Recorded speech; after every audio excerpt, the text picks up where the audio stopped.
Hi yes welcome to Universal Talkies. నేను మీ అప్పాజీ. ఈ మధ్యకాలంలో సరైన సక్సెస్ కోసం ఏగరగా వెయిట్ చేస్తున్నటువంటి యువ హీరోల్లో విశ్వక్సేన్ కూడా ఉన్నాడు. తను నటించినటువంటి తాజా చిత్రం పంఖీ ఈ నెల 13న అంటే ఫిబ్రవరి 13న ప్రేక్షకుల ముందుకు రాబోతుంది. జాతిరత్నాలు ఫేమ్ కేవి అనుదీప్ ఈ చిత్రానికి దర్శకత్వం ఇచ్చారు.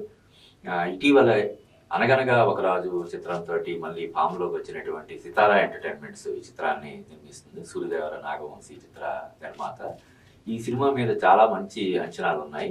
అంటే అటు జాతిరత్నాల తర్వాత అనుదీప్ కూడా సరైన విజయం లేదు. అంటే అతను ఒక సినిమాకి స్టోరీ ఇచ్చాడు. ఫస్ట్ షో అని చెప్పి ఒక సినిమాకి స్టోరీ ఇచ్చాడు. శంకరాభరణం, సాగర సంగమం, స్వాతి ముత్యం లాంటి ఎన్నో గొప్ప సినిమాలను నిర్మించిన పూర్ణోదయ నిర్మాణ సంస్థకు చెందినటువంటి వారసులు ఆ చిత్రాన్ని నిర్మించారు. ఆ చిత్రానికి కథను అందించాడు అనుదీప్. కానీ ఆ సినిమా చాలా ఘోరంగా డిసప్పాయింట్ చేసింది. తర్వాత అతనే దర్శకత్వం వహించాడు తమిళ హీరో శివకార్తికేయన్. ప్రిన్స్ అనే సినిమాతో అతను వచ్చాడు. కానీ ఆ సినిమా కూడా ఆశించిన స్థాయిలో విజయం సాధించలేదు. ఇకపోతే జాతిరత్నాల తర్వాత నవీన్ పులిశెట్టి నటించిన సినిమాలు మిస్ శెట్టి, మిస్టర్ పులిశెట్టి విజయం సాధించింది. రీసెంట్గా వచ్చిన అనగనగా ఒక రాజు కూడా మంచి విజయం సాధించింది. ముఖ్యంగా నవీన్ పులిశెట్టి తోటి ఇప్పటివరకు సినిమాలు తీసినటువంటి దర్శకులు ఎవరు కూడా రెండో సినిమాతోటి ప్రూవ్ చేసుకోకపోవడం వల్ల జాతిరత్నాల తాలూకు క్రెడిట్ కూడా ఆటోమేటిక్గా నవీన్ పులిశెట్టి ఖాతాలోకి వెళ్ళిపోయింది. ఈ నేపథ్యంలో ఈ సినిమా మీద ఇప్పుడు ఈ పంకీ సినిమా టీజర్, ట్రైలర్ ఇవన్నీ కూడా చాలా హిలేరియస్గా ఉన్నాయి. దీంతో డెఫినెట్గా అనుదీప్ మంచి విజయం సాధిస్తాడు అనే ఒక అంచనాలు అయితే ఏర్పడ్డాయి.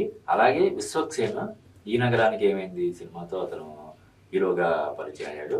ఆ తర్వాత వెంటనే ఫలక్నామా దాస్ అని తనే సొంతంగా డైరెక్ట్ చేసి ఆ సినిమా తీసాడు. డైరెక్టర్గా కూడా ప్రూవ్ చేసుకున్నాడు. తర్వాత హిట్, పాగల్ ఇలాగా అశోకవనంలో అర్జున కళ్యాణం వరకు కూడా అతని కెరీర్ సాఫీగానే వెళ్ళిపోయింది. ముఖ్యంగా అశోకవనంలో అర్జున కళ్యాణంలో అతని పర్ఫార్మెన్స్ చాలా బాగుంటుంది. అయితే ఆ సినిమాకి కొంచెం ఏదో వెరైటీగా ప్రచారం చేయాలన్న దీంతో వాళ్ళు చేసినటువంటి కొంత అతి ఆ సినిమా మీద ప్రభావం చూపించింది. కానీ ఓటీటీలో అది ఇప్పటికి కూడా చూస్తే చాలా హ్యాపీగా ఎంజాయ్ చేసే సినిమా అది. అయితే ఆ తర్వాత నుంచి విశ్వక్సేన్ నటించినటువంటి సినిమాలు దాస్ కా ధమ్కీ కానీ, గ్యాంగ్స్ ఆఫ్ గోదావరి కానీ, మెకానిక్, రాకీ, ముఖ్యంగా లైలా సినిమా బాగా డ్యామేజ్ చేసింది విశ్వక్సేన్ ఇమేజ్ని.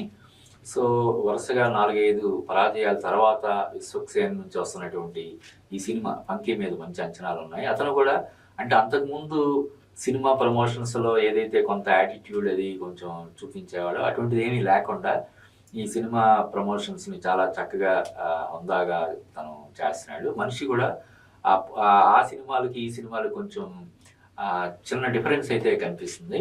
సో ఈ సినిమాతోటి అటు అనుదీప్కి మంచి విజయం వస్తుందని చెప్పి, అలాగే విశ్వక్సేన్ మళ్ళీ ఈ సినిమాతో మళ్ళీ ఫామ్లోకి వస్తాడని చెప్పి ఏవైతే ఇప్పుడు అంచనాలు ఉన్నాయో ఆ అంచనాలు నిజం కావాలని మనం కోరుకుంటున్నాం.